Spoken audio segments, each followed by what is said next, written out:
भक्त की गर्दन यदि श्रद्धा से झुके तो ठीक, अगर जबरदस्ती से झुका दिया तो तुम झुकाने लायक नहीं रह जाओगे। भी ध्यान रखना कि जब आपने देखा नहीं उनको, उनसे बात नहीं हुई और आप उनके जनों से बात सुनकर उनकी तरफ चल पड़े, इस बात से हरि आपके ऋणी हो जाते हैं, भगवान इसी बात से ऋणी हो जाते हैं।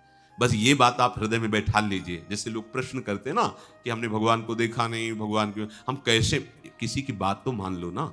आप मान लो, वो तो आपके अंदर भी बैठे हुए हैं, वो आपको इतना प्यार देने लगेंगे, जहां कोई सहायक नहीं होगा वहां हरि आपको दिखाई देंगे। देख लेना, बिगड़ी ऐसे क्षण में बन जाती है, ऐसा लगता है गला कटा तो वो तलवार गले तक आएगी, हार बनकर सुगंधित फूल बन जाएगी, पर गले तक आने आने तक तुम्हारी निष्ठा देखी जाएगी। नहीं नहीं, बस मेरे हरि का यही विधान, वो आते आते हार बन जाएगी, वो तलवार तुम्हारा गला नहीं काट पाएगी, क्योंकि गले में हरि नाम चल रहा है। मान लो हमारी महालक्ष्मी चरण चापती रहती, क्या चाहिए तुम्हें, क्या चाहिए, आप सच्ची मान, क्या मतलब कितनी मलिनता छा गई है। हम इसको मार देंगे तो 2 लाख रुपए मिल जाएंगे, ये कर देंगे तो, अरे भैया अगर तू हरि नाम जपेगा तो इसकी कीमत नहीं है, कीमत नहीं, अमूल्य वस्तु है, इसके ब्याज में तू कुबेर बन सकता है। मूल्य तो कभी खत्म होता ही नहीं है, ब्याज में तू ब्रह्मा बन सकता है, बनना तो चाहे। भक्तजन तो कहते हैं नहीं चाहिए मुझे ब्रह्मा का पद, परमेष्ठी पद, नहीं चाहिए सम्राट पद, नहीं चाहिए योग की सिद्धियां, मुझे प्रभु आपकी दास्ता चाहिए। ये बात कितना महासुख होगा उस भक्त को जो इन बातों को कह रहा है, नहीं चाहिए मुझे मोक्ष सुख नहीं चाहिए। वो ऐसे थोड़ी कह रहा है, श्रद्धा से नहीं कह रहा, अनुभूति से कह रहा है, मुझे नहीं चाहिए ये सब, इनमें वो सुख नहीं है जो आपके चरणों के समीप रहने में सुख है। नहीं सत्संग भजन नहीं हरि को, श्रवण न राम कथा अनुरागी, सुत बीत दार भवन ममता निसि सोवत अति न कबहु मति जागी। अरे तेरी बुद्धि सो रही है, जगा दे। पुत्र में, रुपया में, स्त्री में, मकान में, इसमें सबकी ममता होती है, सबकी, जितने सृष्टि में पैदा हुए, केवल सत्संगी की नहीं होती। जो असली सत्संगी है उसकी ममता प्रभु के चरणों में होती है, क्योंकि वो जानता है सब रूपों में प्रभु ही है, ये सब पसारा प्रभु का ही है, इसलिए ममता उसकी प्रभु के चरण। एक अहमता ममता, ये जग में है दुख जाई, ये जब श्री जी की ओर लगे तो होत परम। जाग जा, बिना जागे दुख दूर नहीं हो सकता। जैसे स्वप्न में हम देख रहे हैं कि समुद्र में डूब रहे हैं, अब जागृत में आसपास सैकड़ों नाव लगा दें तो बच जाएगा क्या वो, क्योंकि वो तो सो रहा है और वो स्वप्न में देख रहा है। अब हम नाना प्रकार के तैराकों को बाहर तैनात रखें तो उसको कोई सुख मिलेगा क्या, क्योंकि स्वप्न में। उसको अगर सुखी करना है तो एक उपाय, जगा दे, जगा दो तो ना समुद्र रह गया ना डूबना रह गया। ऐसे ही संसार में मोह से ऐसे ग्रसित जीव है, भाई इतना ही सुखचार है, और उसी स्वप्न में वो दुख से निवृत्त होना चाहते हैं। अब हम बाहर से उनकी कामनाओं की पूर्ति करने वाली बात करें तो क्या वो सुखी हो जाएंगे क्या? इसीलिए कोई साधु जो भगवत मार्ग का पथिक है वो कभी सपोर्ट नहीं करेगा जाओ ऐसा, वो जाओ ऐसा ही है जैसे उस स्वप्न में समुद्र में डूब रहा है, बाहर से हम जल जहाज नाव तैराक सब लगा रहे हैं, लेकिन वो नहीं सुखी होगा, क्योंकि उसके सुख का कारण तब बनेगा जब स्वप्न हटे। स्वप्न तब हटेगा जब वो जागे। जो सपने सिर काटे कोई, बिन जागे दुख दूर न होई, तो उसको जगा दो। साधुजन क्या करते हैं? जगा देते हैं उसको। जागो, कहां मोह निशा सब सो निहारा, देखे स्वपन अनेक प्रकारा, यही जग जामिन जागे जोगी। योग भगवान से जो तुमने वियोग कर रखा है, तुम जगो। जे ही जगोगे तो जे ही जाने जग जाए हेराई, जागे जथा स्वपन भ्रम जाई। कोई नहीं यहां। एक कल श्लोक, मत्तः परतरम नान्यत् किंचित् अस्ति धनंजय, मेरे सिवा कोई नहीं। ये कब पता चलेगा? जागने पर। तो हमें बहुत कुछ दिखाई दे रहा है, स्वप्न है। उमा कहूं मैं अनुभव अपना, सत हरि भजन जगत सब सपना। तो बोले तुलसीदास हरि नाम सुधा तजी, सठ हठ पियत विषय विष मांगी। अगर कहीं संतों के पास भी गए तो क्या मांग रहे हैं? हट करके विषय विष मांग रहे हैं। वो आत्मदेव नाम के ब्राह्मण थे, सब कुछ समृद्धि थी, संतान थी नहीं, बड़े दुखी गृहस्थी में। हमारा कुल चलाने वाला होना चाहिए, बड़ा भ्रम बैठा हुआ है। हमारा कुल चलाने वाला नहीं, सब बेकार, जीवन ही बेकार हो गया। बिना गुरु के यदि शास्त्र पढ़ोगे ना तो भ्रमित हो जाओगे। स्पष्ट लिखा, पुत्र नाम के नरक की उसको प्राप्ति होती जिसके संतान नहीं होती। अब तो गृहस्थ में बेचारा पड़े परेशान, उन्होंने सोचा इससे अच्छा है आत्महत्या कर लें। बहुत संतों के पास जाकर के यज्ञ करके सब अपनी कामनाओं की पूर्ति चाहते, दान पुण्य दे करके। उसने भी जितना उपाय हुआ किया, नहीं हुई संतान। मरने के लिए वो जंगल में, उधर से एक सन्यासी जी आ रहे थे, देखा साधु तो ब्राह्मण तो थे, उठे प्रणाम किया, देखा उनको उदास क्यों हो। उनका महाराज उदास ही नहीं, मैं तो आत्महत्या करने आया हूं यहाँ जंगल में। अरे ये तो महापाप है, आत्महत्या तो बड़ी दुर्गति का कारण है। बोले महाराज अगर आप बचाना चाहते हो तो आप कृपा करो। क्या क्या चाहते हो? बोले हमारे पास सब कुछ है, बेटा नहीं दोगे तो हमारा जीवन बेकार। तो उन्होंने अंतर्दृष्टि से देखा और कहा 7 जन्म तक तेरे पुत्र नहीं भाग्य में तेरे लिखा है। तो उसने कहा फिर तो अभी मरते हैं, आत्महत्या करते हैं, 7 जन्म की बात, हम 7 दिन नहीं जिएंगे, हमें पुत्र चाहिए। संत का दयालु। देखो जिनके पास तपस्या और भजन का धन होता है, जब भगवान अधीन है तो कुछ भी कर सकते हो, कुछ भी कर सकते हो। प्रारब्ध मिटाना कोई बड़ी बात नहीं। प्रारब्ध जानते, कोई देवता थोड़ी है, तुम्हारा पीछे का किया हुआ कर्म है। और इधर चोर का भजन है, भजन के प्रभाव से कर्म को नष्ट करने में देर थोड़ी लगती है। ये तो अच्छे शुभ कर्म करो तो तुम्हारा प्रारब्ध बदल जाएगा। भजन का प्रयोग प्रारब्ध बदलने के लिए थोड़ी है। पर वो ऐसा हट किए तो उनका देखो, हट करने से लाभ नहीं मिलता है। उनका हमें उपदेश नहीं, हमें पुत्र चाहिए। अगर आप भगवत प्रेरित होकर यहां आए हो तो आप हमें। तो उन्होंने तपस्या के बल से फल की रचना की और कहा जाओ अपनी पत्नी को ये फल पवा दो और इससे निश्चित पुत्र होगा। बहुत प्रसन्न, अब कामना पूर्ण थी तो देख लो, प्रभाव देखो कामना का। प्रसन्न हुए आए, धुंधुली नाम था उनकी पत्नी, नाम भी बहुत बढ़िया था, धुंधुली। वो कहा कि देखो ये फल खा लो, तुम्हारी संतान हो जाएगी। बहुत मीठी बात बोलती थी, मृदुभाषी, कपट हृदय, अलग अलग क्षेत्र होता है, हृदय कपट और मुख में मीठी बात। बहुत संभल के व्यवहार करना चाहिए ऐसे लोगों से। मधुरिया बानी, मीठी, क्या मृदुभाषा। नहीं प्रीतम, आप चिंता मत करो, फल ऐसे थोड़ी खाया जाता है, नहा धो के पवित्र होके फिर। हाँ उनका ये बात, तो आप अपने काम में लगो, हम पा लेंगे ऐसा। अब आपको विश्वास है? बोले विश्वास करो, इसमें क्या विश्वास, आप भी तो चाहती ना पुत्र हो। बोले हाँ। वो जो ही गए सो अपनी बहन को बुलाया और कहा सुनो, अभी तो हम 4-5 रोटी कढ़ी चावल सब पा लेते हैं, पूड़ी खीर पुआ। गर्भ रहेगा तो पेट तो उसी से भरा रहेगा, तो हमारा भोजन रुक जाएगा। तो हाँ ये तो बात है, जब पेट बढ़ेगा और अगर घर में आग लग गई तो फिर भाग नहीं पाएंगे, तो हम जल जाएंगे। ये निगेटिव सोच वाले लेते। और पंडित जी तो इसी बात में लगे हैं कि गर्भ रह जाए तो क्या करें, तुम्हारा हम खाएंगे तो है नहीं, पक्की बात, पर करें तो क्या करें, पंडित जी को कैसे समझो। उनका देखो एक बात है, हमारे गर्भ है, हमारे कई लड़के हो चुके हो, गरीबी है ही है हमारे यहाँ, तुम कुछ पैसा दे देना और ये नाटक करना कि मैं गर्भवती हूं, बच्चा समय होने पर हम पहुंचा देंगे, हम घोषित कर देंगे हमारा बच्चा मर गया। तो पंडित जी को तुम नाटक में बताते रहना कि गर्भ है, बच्चा हो जाए। पंडित जी कह देना बच्चा हो गया है, तो बोले दूध पिलाने की समस्या आएगी। तो बोले ये तुम कह देना कि पहला बच्चा है हमारे वक्षा स्थल में, दूध नहीं, हमारी बहन का था तो मर गया बच्चा, तो उनको बुला लेती तो बात बन जाएगी, बढ़िया बात हो गई। परीक्षा के लिए फल गाय को खवा दो, गाय को खवाया। ठीक समय पर गोकर्ण जी प्रकट हुए, दिव्य तेजो में बालक, कान केवल वो गाय के, बड़े ही विद्वान और भगवत भक्त संत के द्वारा। कहा था 7 जन्म तुम्हारे भाग्य में, बच्चा नहीं तो नहीं है। देखा गाय के हो गोकर्ण जी प्रकट हुए। उधर उनके जो बच्चा पैदा हुआ वैसे ही नाटक के द्वारा पहुंचा दिया गया, वैसे ही पूरा जैसा पहले पक्का हुआ। अब उसने कहा कि हमारे तो स्तनों में दूध नहीं, हम अपनी बहन को बुला लें, उनका बच्चा मर गया। हाँ हाँ हमारा बच्चा स्वस्थ होना, आप बुला लो, उसको हम धन भी देंगे, वो हमारे बच्चे की सेवा कर। अपने नाम से जोड़ करके उसका नाम रखा धुंधकारी, धुंधुली और धुंधकारी, अज्ञान का साक्षात स्वरूप। और जैसे ही वो अवस्था बढ़ती गई तो उसके पापाचरण बढ़ना शुरू हुई। बच्चों के साथ खेलता, खेलते हुए बच्चों को उठा लेता और कुएं में डाल देता, मतलब घोर अत्याचार। गोकर्ण जी हर समय भजन साधन शास्त्र स्वाध्याय। जब और बड़ा हुआ तो माता जी को अपने डंडों से रोज पूजन करता, पिताजी को गाली लात थप्पड़। पिताजी तो रो पड़े।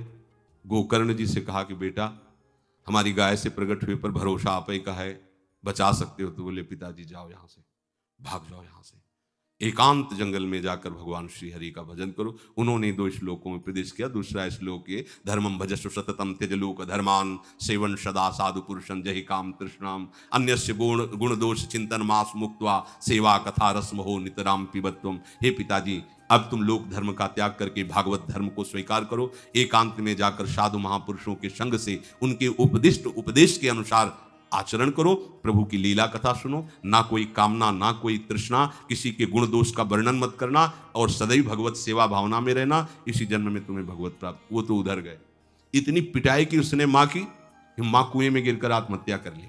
फिर तो मनमानी आचरण, कुछ वैश्याओं को रखा और चोरी करके लाया। वैश्याओं ने सोचा किसी दिन पकड़ा जाएगा ये और हम, तो उसके हाथ पैर बांध दिए चारपाई में, ला के मुख में अंगार डाल, वो मरा भयानक प्रेत। कामना ने क्या किया? सर्वनाश। किसी को हरि विमुख होकर कभी सुख मिल सकता है? आप संतों के पास जाइए, अपनी कामना रखिए। हम ये नहीं कहते कि कामना तुम त्याग पाओगे, कामना रखिए।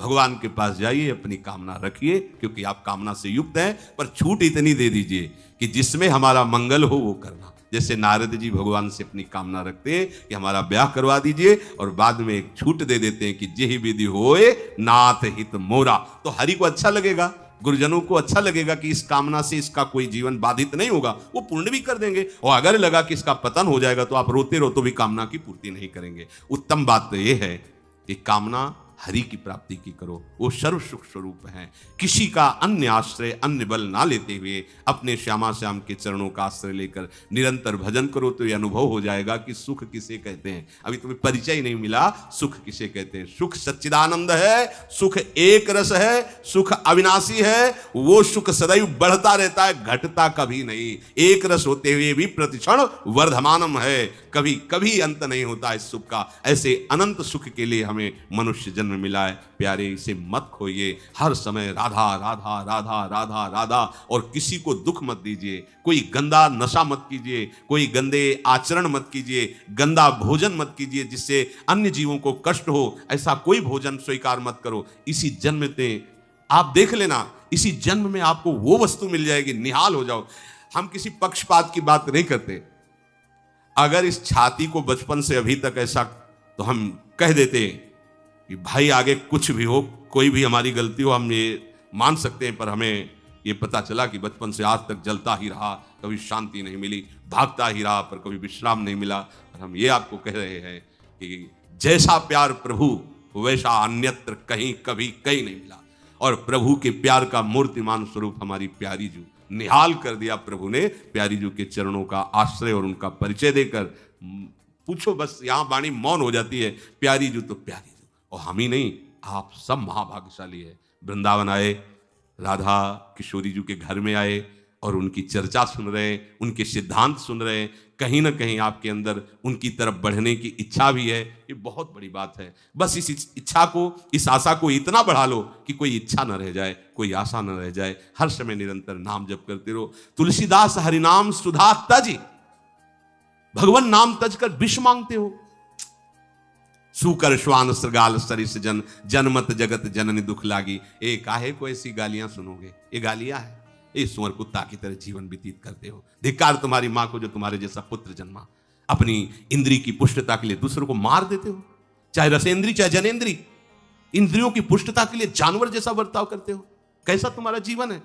केवल एक क्षण के सुख के लिए दूसरे को जला दिया, काट दिया, मार दिया। चाहे रसेंद्री का सुख चाहे जनेंद्री का सुख, एक क्षण के सुख के लिए उसका गला काट दिया, उसको रांध के खा रहे हो, उसके साथ भोग किया, उसको काट के फेंक रहे हो, उसको जला रहे हो। क्या तुमसे तो अच्छा सुअर कुत्ता है कि वो अपनी योनि के अनुसार बर्ताव कर रहा है। तुम मनुष्य योनि होकर ऐसे गंदे काम करते हो। सुधर जाओ। कैसी मलिनता छा रही, कैसी मलिनता। अगर उनको शब्दों से बोले तो बहुत बुरा लगेगा। इस शरीर में क्या है? अगर यहां से चमड़ी हटा दी जाए तो यहां मलाशय है, मल भरा हुआ है, मूत्राशय है, उनके द्वार हैं। संसार का सबसे बड़ा सुख यही माना जाता है। ये मल मूत्र का भांड शरीर चिकना रहे, स्वस्थ रहे और इसी को भोगने को मिले, बस यही तुम्हारी पूर्णता है। ऐ सुखरास स्वरूप भगवद अंश, तू इस प्रकृति के रचे हुए खेल में कभी तृप्त नहीं हो सकता। विचार करके देखिए आपका मन कहां आपको फंसा रहा है। मल है तो मल द्वार है, मूत्राश्र है तो मूत्र द्वार है। शरीर में कौन सी खास बात है? पूरा जीवन इस शरीर का केवल नाना प्रकार से भोग करना, रसेंद्रिय अपनी तरफ, घ्राणेंद्रिय, नेत्रेंद्रिय, परेशान है। इसमें खास बात कौन सी है जिसमें तुम्हें तृप्ति लग रही है? कौन सी खास बात? अगर तुम मलमूत्र के द्वारों में खेल रहे हो तो मलमूत्र के कीड़े से बढ़कर तुम्हारी योग्यता नहीं। समझिए, आप समझिए, वो भी जीव है, भगवदंश, जो मलमूत्र का कीड़ा बना हुआ नालियों में डोल रहा है। तुम भी तो उसी नाली में तो डोल रहे हो। यदि भगवदंश होकर भगवान नाम जप नहीं कर रहे हो, अपने स्वरूप को नहीं समझ रहे हो, चिदानंद सुख की तरफ आकर्षित नहीं हो रहे हो, तो गोस्वामी जी कह रहे वे अभागी हैं। हम लोग अपने को बड़ा भाग्यवान कब मानते हैं? जब विषय भोगों की बाहुल्यता हो जाए। देखो कैसी बुद्धि भ्रमित हो गई है, अभाग्य को हम भाग्य मान रहे हैं। बड़ा आश्चर्य होता है। कैसा आश्चर्य! अगर उनको बोलना अच्छा नहीं लगता, पर यह है कि समझ जाओ तो भाई समझ जाओ। जिन अंगों को छूने के बाद कई बार पवित्र करने के लिए रज आदि लगा करके, उन्हीं अंगों पे तो आसक्ति है तुम्हारी। उन्हीं अंगों को तो तुम सर्वस्व सुख समुद्र मान रहे हो। क्या है? बहुत बार जन्मे हो, मरे हो, भोगे हो प्यारे, ये एक बार प्यार कर लो हमारे प्रभु से, एक बार कर लो। ये भ्रम बिना भगवद आश्रय के भव भय भंजन पद विमुख अभागी, ये माया का, अविद्या का भ्रम नष्ट करने वाले जिनके चरणारविंद हैं, उन श्री हरि से तुम विमुख हो। अरे अभागी, तुम नरक तुल्य भोगों को भोग रहे हो। ये बिना सत्संगी के ये शब्द नहीं पचा सकते आप, क्योंकि आप उसी में रमण करते हैं। आपको लगेगा क्या है, फिर जिंदगी क्या रह गई? अरे अभी देखा क्या है, जिंदगी क्या है? निहाल हो जाओगे, नाच पड़ोगे, मस्त हो जाओगे, किसी का कोई भय नहीं, कोई चाह नहीं। सौंदर्य समुद्र, प्रेम समुद्र, ज्ञान समुद्र जब प्रीतम गले लगाएंगे, निहाल हो जाओगे। पर चाह तो है मलमूत्र के शरीर को गले लगाने की, चाह है इसी को, ये स्वस्थ रहे, खूब विषयों को भोगूं। कैसी दुर्बुद्धि छा गई है, और बढ़ती चली जा रही है दुर्बुद्धि। ये ऐसी तृष्णा बढ़ती चली जा रही है, पूछो मत। सावधान हो जाओ प्यारे, बहुत कम समय है, तुम्हारा शरीर छीन लिया जाएगा, जबरदस्ती छीन लिया जाएगा, ना चाहते हुए तुम्हारे शरीर का नाश हो जाएगा। मान लीजिए एक चंद समय है, कुछ समय है, जिसे तुम 80 साल 100 साल समय ऐसे गए।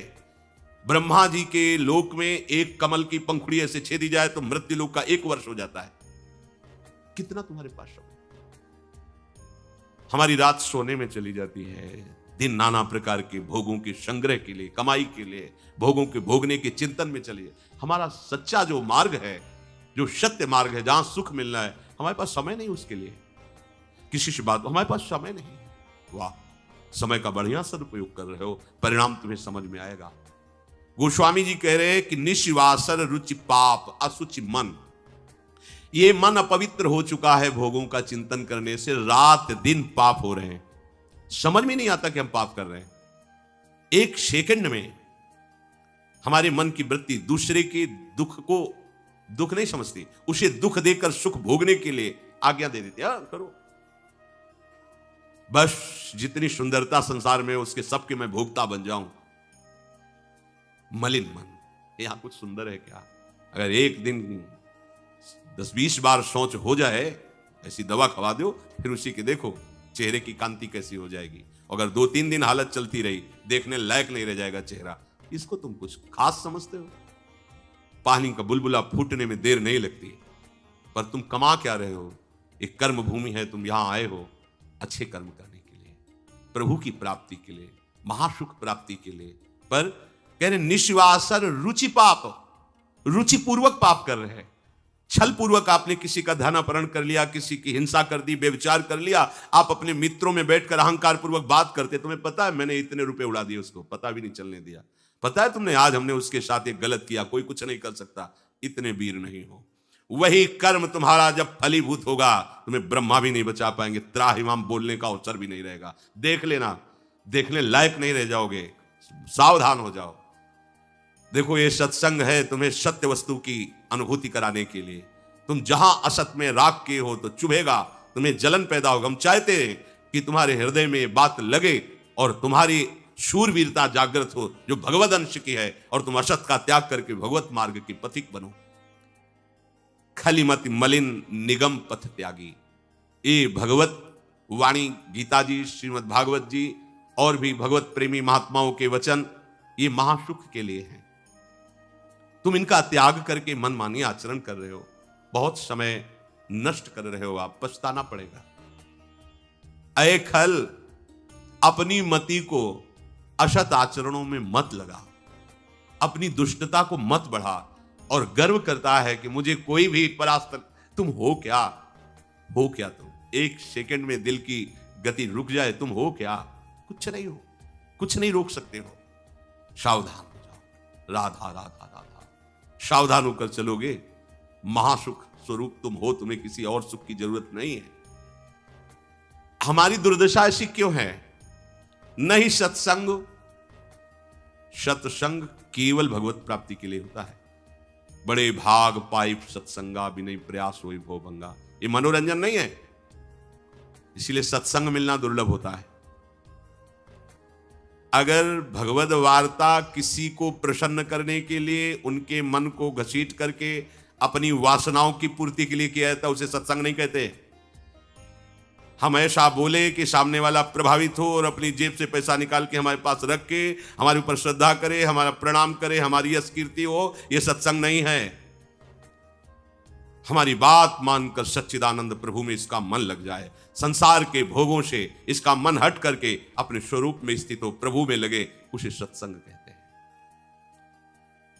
भक्ति स्वतंत्र सकल सुख खानी और बिनु सत्संग न पावई प्राणी। सत्संग का क्या फल है? हरि से प्रेम हो जाना, संसार का राग नष्ट हो जाना। सत्संग का सीधा फल है प्रभु से प्रेम। अगर प्रभु से प्रेम नहीं हो रहा, आपको अपने दोस्त सत्संग में बैठने पर जला नहीं रहे, तो सत्संग नहीं हो रहा, मनोरंजन हो रहा है।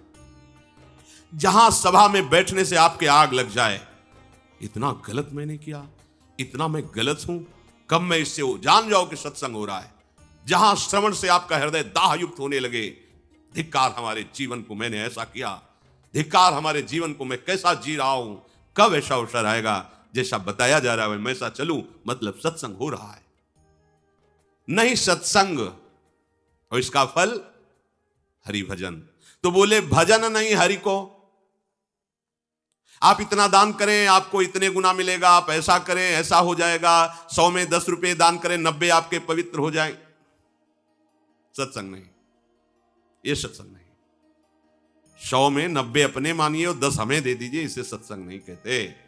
100 के 100 का अभिमान त्याग कर प्रभु के चरणों, वो 100 है, 100 को स्वीकार मत करो तो जीवित रहोगे, 100 को स्वीकार कर लिया तो 100 हो जाओगे। 100 का मतलब समझते हो? जिन हरि भगत हृदय नहीं आनी, जीवित सब समान ते प्राणी। जीवित सब जिंदा मुर्दे के समान, ते नर नरक रूप जीवत जग। किसी भी वस्तु का अहम और ममत्व न रह जाए और प्रभु में, यह सत्संग का स्वरूप। सत्संग का स्वरूप तुम्हारे मन को खुशी नहीं, तुम्हारे मन को मार देगा। सत्संग का स्वरूप तुम्हारे मन को मार करके सच्चिदानंद प्रभु में लगा देगा। महाभागवतों के वचन, भगवान की वाणी तुम्हें भगवत स्वरूप में स्थित करेगी, प्रपंच का बढ़ावा नहीं। इससे प्रपंच का बढ़ावा होता है। गंदी नाली से हाथ धोगे तो तुम्हारे हाथ पवित्र हो जाएंगे, ये गंदी नाली। अधर्म का आचरण करके तुम सोचो उसमें दान कर दें, कभी पवित्र नहीं होने वाले। भ्रम मत करना, दान शब्द वहां लगता है जो धर्म पूर्वक कमाया हुआ है। 4 रोटी कमाई, 1 रोटी किसी भूखों को दे दो, ये मंगल होगा। पाप आचरण करके, हिंसा करके, व्यभिचार करके, छल कपट करके कमाओ और उसके बाद सोचो दान लगेगा ही नहीं। और जो स्वीकार करता है धर्म का सहायक होता है, वो दोनों को दंड मिलेगा, दोनों को दंड मिलेगा। बहुत सावधान। सत्संग हमारे नाना प्रकार की वासनाओं का नाश करता है, वासनाओं को बढ़ावा नहीं देता। आप ऐसा करो, गृहस्थ हो, दान धर्म से युक्त हो जाओ। हां, देखो ना हरिपाल जी ने चोरी करके भगवान को रिझा लिया, बेमतलब का शब्द। हरिपाल जी ने सर्वस्व समर्पित करके प्राणपण प्रभु की सेवा, साधु सेवा का भाव लेकर के फिर वहां खड़े होते थे कि इसका भी मंगल हो जाएगा, जो भगवत भी। अगर रामकृष्ण बोल दिया तो बोले नहीं, अपने सुख के लिए नहीं, अपने सर्वस्व का न्यौछावर करके कोई ऐसा दिखाई दिया जो रामकृष्ण हरि से विमुख है, उसका अर्थ लेकर संत सेवा में लगा दिया। पहले अपना सर्वस्व नाश करो, समर्पित करो, फिर देखो तुम्हारे अंदर स्थिति क्या आती है, फिर उसके अनुसार चलो। देखे, बेईमानी को दान नहीं कहते, बेईमानी को धर्म नहीं कहते, ये भ्रम मत करना। कभी ऐसा दान भी मत करना, नहीं तो दुर्गति से बच नहीं सकते कि हमने अमुक रुपए कमाए पापाचरण से, चलो संतों का भंडारा कर देते। सैकड़ों संतों की बुद्धि भजन से बिलक करने का जो पाप होगा तुम भोग नहीं पाओगे। मत देना कभी संतों को, जो तुम्हारा पाप का कमाया हुआ धन हो, कभी मत देना संतों को। उन्होंने जीवन अर्पित किया प्रभु के लिए। अगर तुम्हें पवित्र होना है तो प्रणाम करो, उनकी बात मानो, इसी से तुम्हारा मंगल हो जाएगा। और धर्म से यदि कमाया है, 4 रोटी है, 1 दे दो, मंगल हो जाएगा। बात इस तरह से। सत्संग का फल सीधा भगवत स्वरूप में स्थित होना, प्रपंच का बढ़ावा देना नहीं।